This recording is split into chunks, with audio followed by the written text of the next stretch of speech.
معراج کی رات تھی، پورا گاؤں عبادت میں مشغول تھا، مگر ایک عورت خوفناک چیخوں کے ساتھ اندھیرے میں غائب ہو رہی تھی۔ اس کا چہرہ بگڑ چکا تھا، جسم کانپ رہا تھا اور لوگ کانپتے ہوئے بس اتنا کہہ رہے تھے، یہ اللہ کا عذاب ہے۔ مگر ایسا کیا ہوا تھا کہ ایک عام سی عورت پر راتوں رات قہر ٹوٹ پڑا؟ بنگلہ دیش کے ایک چھوٹے سے گاؤں میں سلیم نام کا ایک شخص ایک نیک دل، عبادت گزار اور محنتی انسان رہتا تھا، جبکہ زینب سخت مزاج، بے رحم اور زبان کی تیز تھی۔ اللہ نے انہیں اولاد کی نعمت سے محروم رکھا تھا، مگر سلیم ہمیشہ صبر کرتا اور اللہ سے دعا مانگتا کہ وہ انہیں ایک بچہ عطا کر دے۔ زینب کو اس بات کی کوئی پرواہ نہیں تھی، وہ کہتی اولاد ہو یا نہ ہو، بس زندگی میں پیسہ اور عزت ہونی چاہیے۔ ایک دن جب سلیم کام سے واپس لوٹ رہا تھا تو اسے ایک چھوٹی سی بچی راستے میں بیٹھی ملی۔ وہ کمزور، ننگے پیر اور سہمی ہوئی تھی۔ سلیم نے اس سے پوچھا، بیٹا تم کہاں سے آئی ہو؟ تمہارا گھر کہاں ہے؟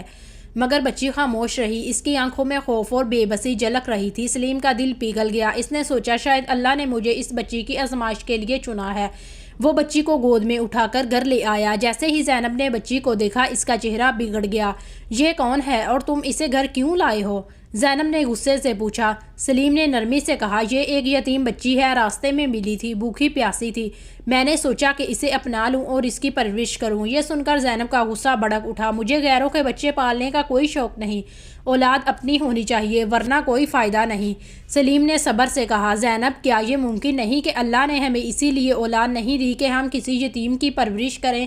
مجھے ایسی بکواس نہیں سننی۔ زینب نے دروازہ زور سے بند کیا اور اپنے مائکے چلی گئی، لیکن سلیم نے ٹھان لیا تھا کہ اس معصوم کو نہیں چھوڑے گا۔ اس نے بچی کو گود میں اٹھایا اور پیار سے کہا، بیٹا اب سے تم میری بیٹی ہو، میں تمہاری پرورش ایسے ہی کروں گا جیسے تمہارا اپنا باپ کرتا۔ اور سلیم نے بچی کی پوری ذمہ داری اپنے سر لے لی اور وہ اسے نہلاتا، اچھے کپڑے پہناتا اور دن رات محنت کر کے اس لیے روزی کماتا۔ جب کام سے لوٹتا تو بچی اسے دیکھتے ہی دوڑ کر گلے لگ جاتی۔ اس کی معصوم ہنسی سے سلیم کے گھر کی ویرانی دور ہو گئی۔ سلیم نے اس کا نام فاطمہ رکھا، وہ اسے اسلامی تعلیم بھی دیتا اور دنیا کی تعلیم بھی دلواتا۔ فاطمہ دن بدن بڑی ہو رہی تھی اور اس کی معصومیت اور بولا پن سلیم کے دل کو سکون دیتا۔ سلیم کو اب یہ یقین ہو چکا تھا کہ بچی اللہ تعالیٰ کی بھیجی ہوئی رحمت ہے۔ وہ سجدے میں گر کر اللہ تعالیٰ کا شکر ادا کرتا اور کہتا، یا اللہ تو نے مجھے اس بچی کے روپ میں جو نعمت دی ہے اس کی حفاظت کرنے کی توفیق دے۔ کچھ مہینوں بعد زینب کے گھر والوں نے اسے سمجھایا کہ اسے اپنے شوہر کے پاس لوٹ جانا چاہیے۔ انہوں نے کہا کہ سلیم نیک دل انسان ہے، تمہیں اسے اکیلا نہیں چھوڑنا چاہیے، شادی کا رشتہ صرف اس وجہ سے توڑنا ٹھیک نہیں ہے۔ زینب کو بھی احساس ہوا کہ اکیلے رہنا آسان نہیں۔ وہ صرف اپنے شوہر کے لیے واپس جانے کو تیار ہو گئی،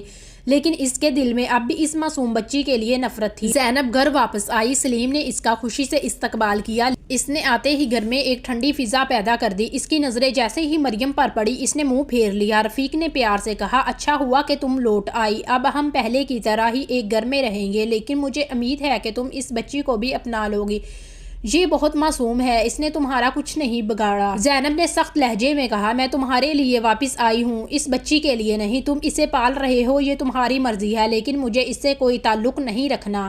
سلیم نے ٹھنڈی سانس لی اور صبر کیا۔ اس نے سوچا شاید وقت کے ساتھ اس کا دل پگھل جائے گا۔ گھر میں اب عجیب ماحول تھا۔ سلیم مریم سے بہت محبت کرتا تھا، لیکن زینب فاطمہ سے بے رخی سے پیش آتی، وہ بچی کی طرف دیکھتی تک نہیں۔ اگر وہ واپس جاتی تو اسے ڈانٹ کر بھگا دیتی، اگر مریم غلطی سے کچھ گرا دیتی یا کوئی شرارت کر دیتی تو رابعہ غصے میں اسے برا بلا کہتی، نہ جانے کہاں سے آئی ہے، نہ میرا خون ہے نہ میری اولاد ہے، پھر میں اسے کیوں برداشت کروں؟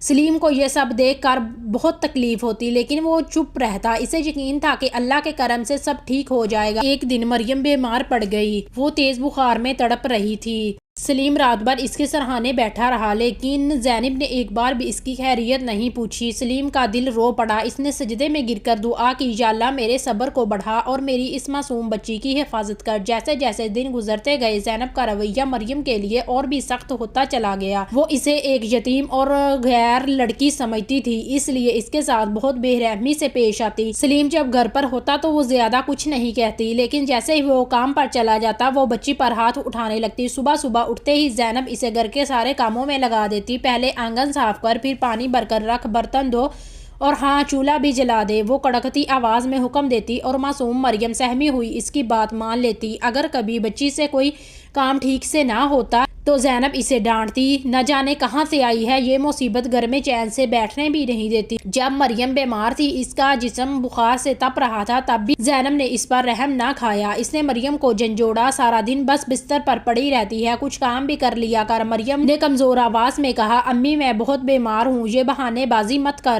زینب نے چلا کر کہا اور اسے زور سے دھکا دیا۔ مریم کی آنکھوں میں آنسو آ گئے، مگر اس نے کچھ نہ کہا۔ اس نے بس دل ہی دل میں اللہ تعالیٰ سے دعا مانگی، یا اللہ تو سب دیکھ رہا ہے، مجھے صبر دے۔ شب برات کی رات تھی، پورا گاؤں عبادت میں مشغول تھا، مگر زینب کے دل میں کوئی خوف نہ تھا۔ مریم سجدے میں گر کر اللہ تعالیٰ سے دعا مانگ رہی تھی، یا اللہ اگر میں بے قصور ہوں تو میرے لیے کوئی راستہ نکال دے۔ اچانک زینب کو ایک عجیب سا احساس ہوا، اس کے جسم میں ایک جھٹکا سا لگا اور وہ زمین پر گر پڑی۔ اس کے ہاتھ پاؤں اور چہرہ بگڑنے لگا، اس کی آنکھیں سرخ ہو گئیں اور اس کا جسم خوفناک شکل اختیار کرنے لگا۔ وہ جانور کی طرح چیخنے لگی، مجھے بچاؤ، یہ کیا ہو رہا ہے؟ پورے گاؤں کے لوگ جمع ہو گئے، سب کانپ رہے تھے، کچھ کہنے لگے یہ اللہ کا عذاب ہے، اس نے ایک یتیم پر ظلم کیا تھا۔ زینب چیختی چلاتی گھر سے باہر بھاگی، مگر کوئی بھی اس کو پناہ دینے کو تیار نہ تھا۔ آخر وہ اندھیرے میں غائب ہو گئی۔ اگلی صبح جب لوگوں نے دیکھا کہ زینب غائب ہو چکی ہے تو وہ اللہ کے عذاب سے ڈر گئے اور سلیم اور مریم کے پاس آئے اور کہا، بیٹی ہمیں معاف کر دو، ہم نے تم پر ہونے والا ظلم دیکھا مگر کچھ نہیں کیا۔ سلیم نے مریم کو سینے سے لگایا اور اس کی آنکھوں سے آنسو بہنے لگے۔ اس نے کہا، اللہ سب سے بڑا انصاف کرنے والا ہے۔ اس دن کے بعد پورا گاؤں مریم کی عزت کرنے لگا۔ سلیم کی زندگی میں سکون لوٹ آیا اور اس نے اللہ تعالیٰ کا شکر ادا کیا کہ اس نے صبر کے بدلے عزت اور رحمت عطا کی۔ دوستو، یہ واقعہ ہمیں سبق سکھاتا ہے کہ کبھی کسی معصوم پر ظلم نہ کرو، ورنہ اللہ کا عذاب بہت سخت ہے۔ اگر آپ کو ہمارا یہ واقعہ پسند آیا ہے تو اسے اپنے فیملی اور دوستوں کے ساتھ شیئر کریں اور کومنٹ سیکشن میں اپنی رائے کا اظہار ضرور کریں۔ شکریہ۔